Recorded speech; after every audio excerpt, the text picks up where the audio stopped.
Es tiempo de hablar de Jesús.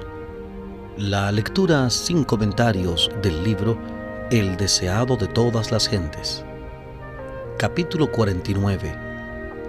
La fiesta de las cabañas.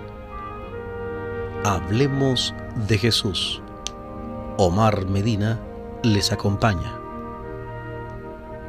3 veces al año los judíos debían congregarse en Jerusalén con propósitos religiosos. Desde la columna de nube que le envolvía el invisible conductor de Israel, había dado las instrucciones referentes a estas reuniones. Durante el cautiverio, los judíos no pudieron observarlas, pero cuando el pueblo volvió a su patria, reanudó la observancia de estas fiestas recordativas. Dios quería que estos aniversarios llamasen hacia Él la atención del pueblo. Con tan solo pocas excepciones, los sacerdotes y dirigentes de la nación habían perdido de vista este propósito. El que había ordenado estas asambleas nacionales y comprendía su significado, presenciaba su perversión. La fiesta de las cabañas era la reunión final del año. Dios quería que en esa ocasión el pueblo reflexionase en su bondad y misericordia. Todo el país había estado bajo su dirección y recibiendo su bendición. Día y noche su cuidado se había ejercido de continuo. El sol y la lluvia habían hecho fructificar la tierra. Se había recogido la cosecha de los valles y llanuras de Palestina. Se habían juntado las olivas y guardado el precioso aceite en vasijas. Las palmeras habían dado sus provisiones. Los purpúreos racimos de la vid habían sido hollados en el lagar. La fiesta duraba 7 días, y para su celebración los habitantes de Palestina, con muchos de otros países, dejaban sus casas y acudían a Jerusalén. De lejos y de cerca vería la gente, trayendo en las manos una prenda de regocijo. Ancianos y jóvenes, ricos y pobres, todos traían algún don como tributo de agradecimiento a aquel que había coronado el año con su bondad y hecho a sus sendas rebosar gordura. Todo lo que podía agradar al ojo y dar expresión al gozo universal era traído de los bosques. La ciudad tenía la apariencia de una hermosa selva. Esta fiesta no solo se celebraba en agradecimiento por la cosecha, sino también en memoria del cuidado protector de Dios sobre Israel en el desierto. A fin de conmemorar su vida en tiendas, los israelitas moraban durante la fiesta en cabañas o tabernáculos de ramas verdes. Los erigían en las calles, en los atrios del templo o en los techos de las casas. Las colinas y los valles que rodeaban a Jerusalén estaban también salpicados de estas moradas de hojas y bullían de gente. Con cantos sagrados y agradecimiento, los adoradores celebraban esta ocasión. Un poco antes de la fiesta, venía el día de las expiaciones, en el cual, después de confesar sus pecados, el pueblo era declarado en paz con el cielo. Así quedaba preparado el regocijo de la fiesta. Se elevaba triunfalmente el salmo: Alabad a Jehová, porque es bueno, porque para siempre es su misericordia. Salmo 106, versículo 1. Salmo 106, 1. Mientras que toda clase de música mezclada con clamores de hosanna acompañaba el canto al unísono. El templo era el centro del gozo universal. Allí se veía la pompa de las ceremonias de los sacrificios. Allí, alineado a ambos lados de las gradas de mármol blanco del edificio sagrado, el coro de levitas dirigía el servicio de canto.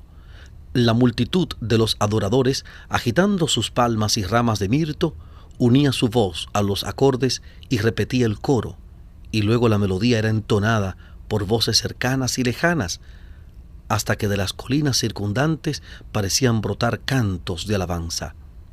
Por la noche, el templo y su atrio resplandecían de luz artificial. La música, la agitación de las palmas, los gratos hosannas, el gran concurso de gente sobre el cual la luz se derramaba desde las lámparas colgantes, el atavío de los sacerdotes y la majestad de las ceremonias se combinaban para formar una escena que impresionaba profundamente a los espectadores. Pero La ceremonia más impresionante de la fiesta, la que causaba el mayor regocijo, era una conmemoración de cierto acontecimiento de la estada en el desierto.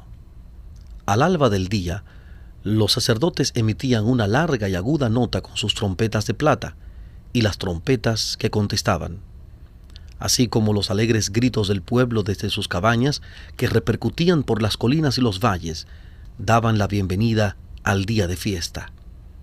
Después, el sacerdote sacaba de las aguas del Cedrón un cántaro de agua y, alzándolo en alto mientras resonaban las trompetas, subía las altas gradas del templo al compás de la música, con paso lento y mesurado, cantando mientras tanto: nuestros pies estuvieron en tus puertas, oh Jerusalén. Libro de Salmos, capítulo 122, versículo 2. Salmo 122, 2. Llevaba el cántaro al altar, que ocupaba una posición central en el atrio de los sacerdotes. Allí había 2 palanganas de plata, con un sacerdote de pie al lado de cada una.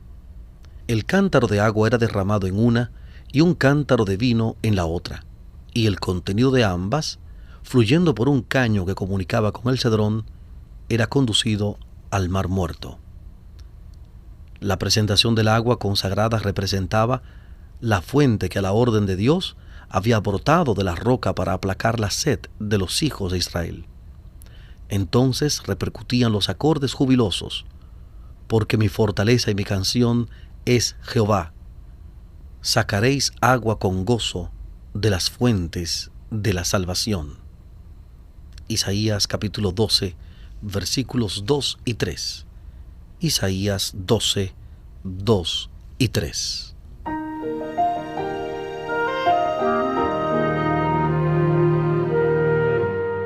Estamos presentando la lectura sin comentarios del capítulo 49 del libro El deseado de todas las gentes.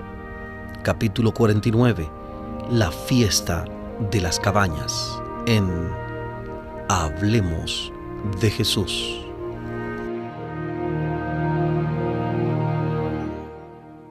Mientras los hijos de José se preparaban para asistir a la fiesta de las cabañas, vieron que Jesús no hacía nada que significase intención de asistir a ella. Le consideraban con ansiedad. Desde la curación realizada en Betesda, no había asistido a las fiestas nacionales.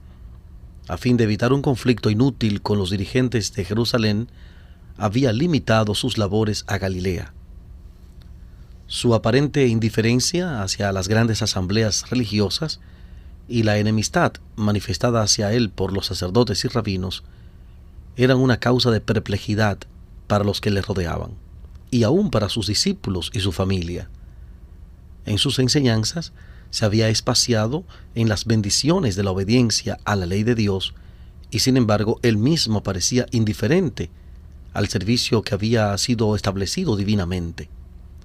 Su trato con los publicanos y otros de mala fama, su desprecio por las observancias rabínicas y la libertad con que dejaba de lado las exigencias tradicionales acerca del sábado, todo parecía ponerle en antagonismo con las autoridades religiosas y suscitaba muchas preguntas.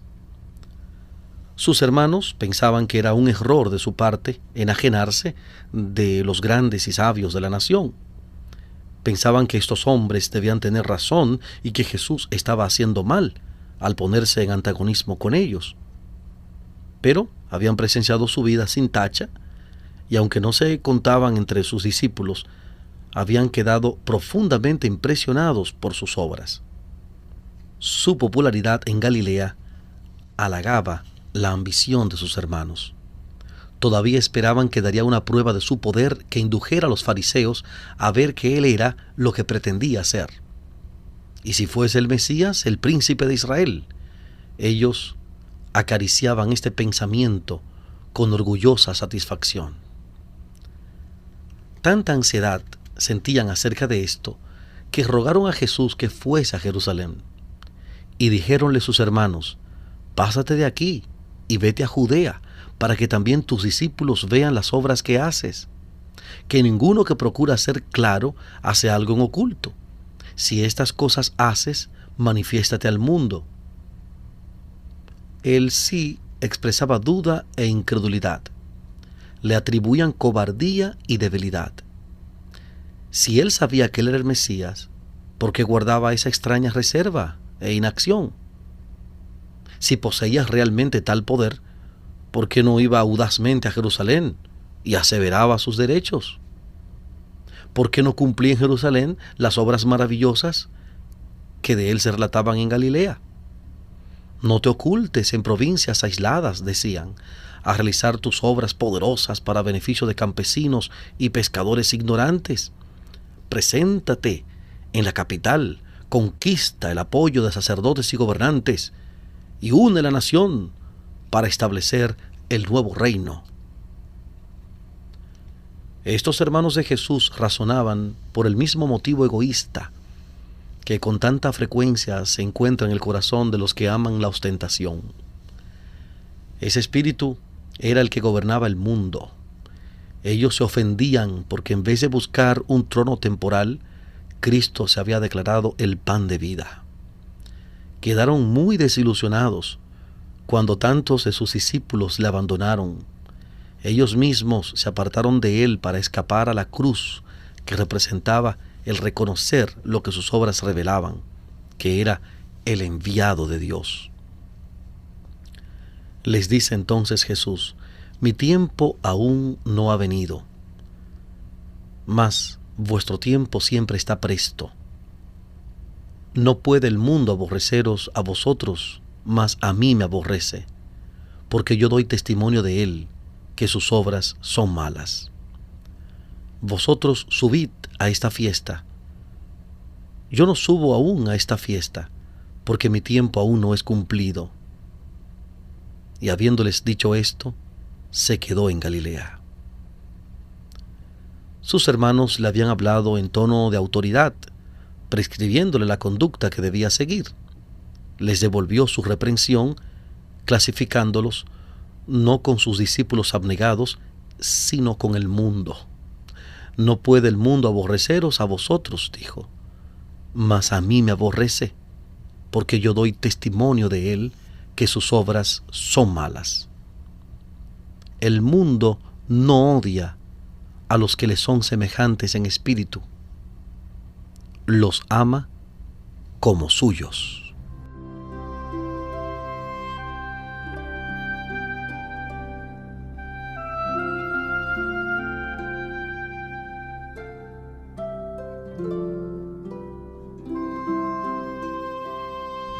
Estamos presentando la lectura sin comentarios del capítulo 49 del libro El deseado de todas las gentes. Capítulo 49. La fiesta de las cabañas, en Hablemos de Jesús.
Volvemos a la presentación del capítulo 49 del libro El deseado de todas las gentes.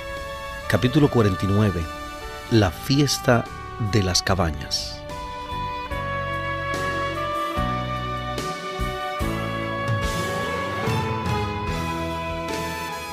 Para Cristo, el mundo no era un lugar de comodidad y engrandecimiento propio. No buscaba una oportunidad para recibir su poder y su gloria.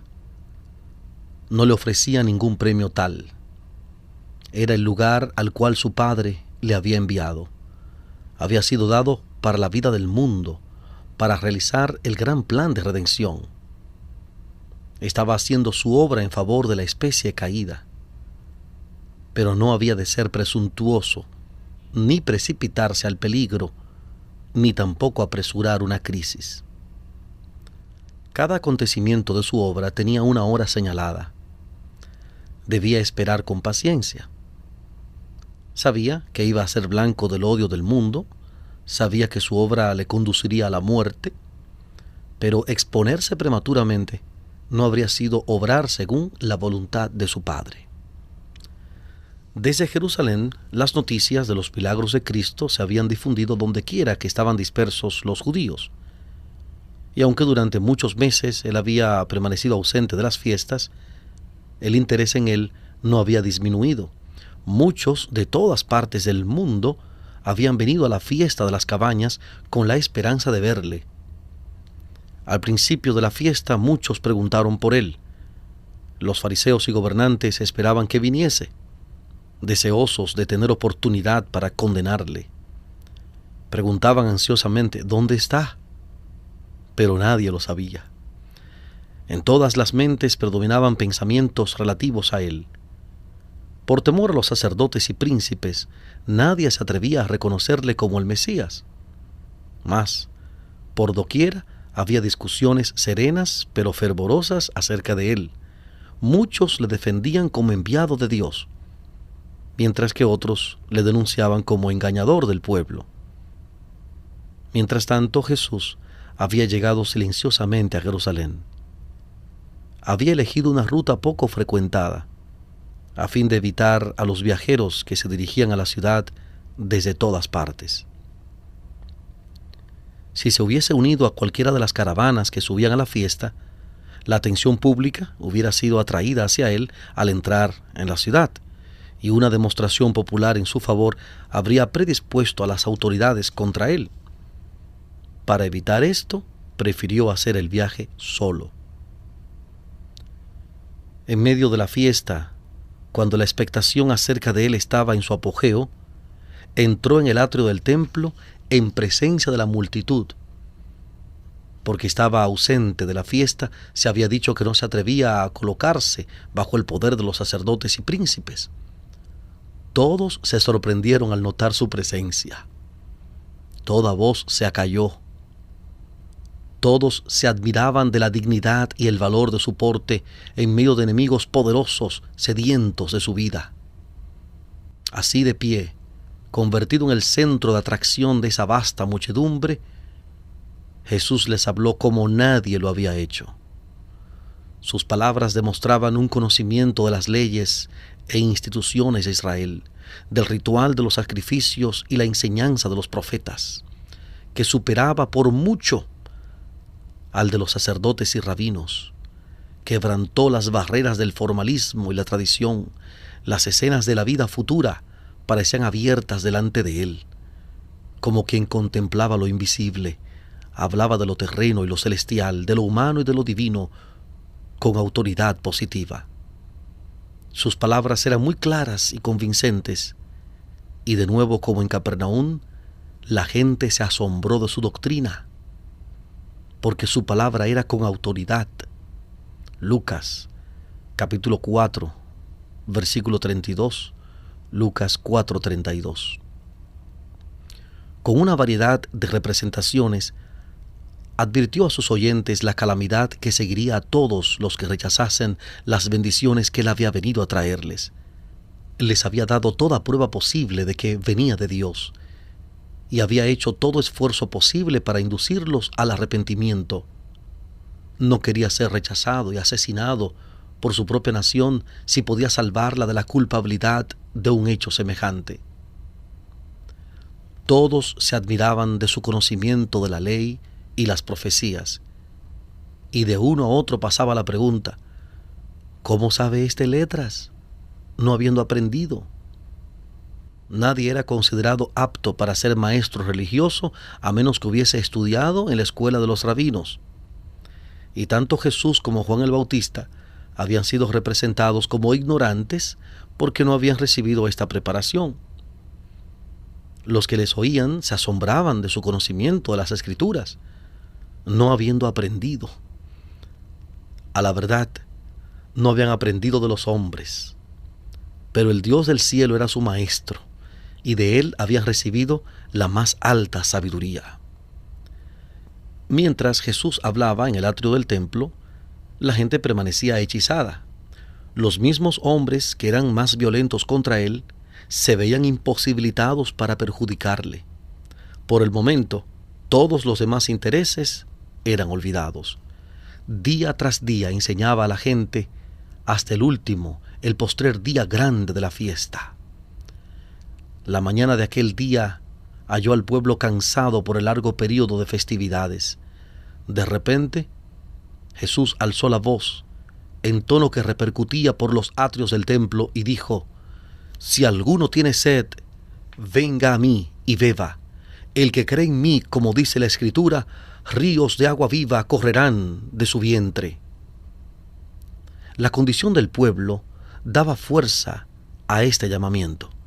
Habían estado participando de una continua escena de pompa y festividad. Sus ojos estaban deslumbrados por la luz y el color, y sus oídos halagados por la más rica música. Pero no había nada en toda esta ceremonia que satisficiera las necesidades del espíritu. Nada que aplacase la sed del alma por lo imperecedero. Jesús los invitaba a venir y beber en la fuente de la vida, de aquello que sería en ellos un manantial de agua que brotara para vida eterna. El sacerdote había cumplido esa mañana la ceremonia que conmemoraba la acción de golpear la roca en el desierto. Esa roca era un símbolo de aquel que por su muerte haría fluir raudales de salvación a todos los sedientos. Las palabras de Cristo eran el agua de vida. Allí, en presencia de la congregada muchedumbre, se puso aparte para ser herido, a fin de que el agua de la vida pudiese fluir al mundo. Al herir a Cristo, Satanás pensaba destruir al príncipe de la vida, pero de la roca herida fluía agua viva. Mientras Jesús hablaba al pueblo, los corazones se conmovían con una extraña reverencia y muchos estaban dispuestos a exclamar, como la mujer de Samaria: «Dame esta agua para que no tenga sed».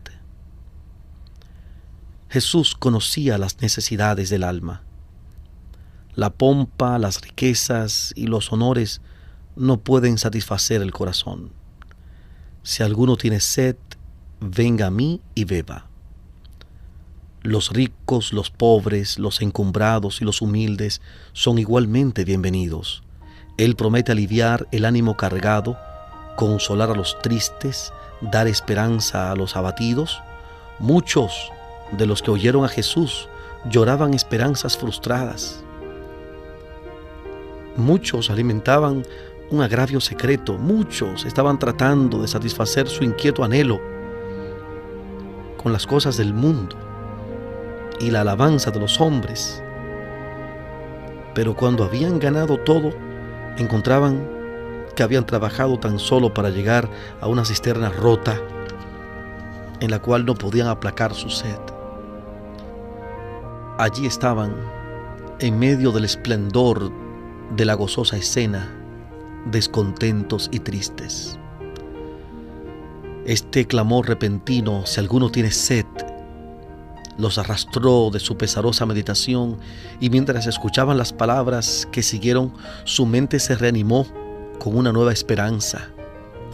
El Espíritu Santo presentó delante de ellos el símbolo hasta que vieron en él el inestimable don de la salvación.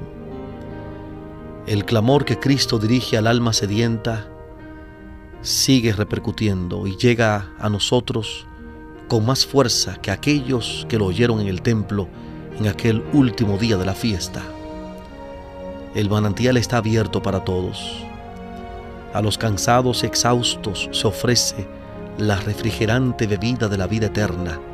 Jesús sigue clamando: si alguno tiene sed, venga a mí y beba. Y el que tiene sed, venga, y el que quiere, tome del agua de la vida de balde. Apocalipsis, capítulo 22, versículo 17. Apocalipsis 22, 17. Y como bien registra Juan, capítulo 4, versículo 14, Juan 4, 14. Mas el que bebiere del agua que yo le daré, para siempre no tendrá sed, mas el agua que yo le daré será en él una fuente de agua que salte para vida eterna.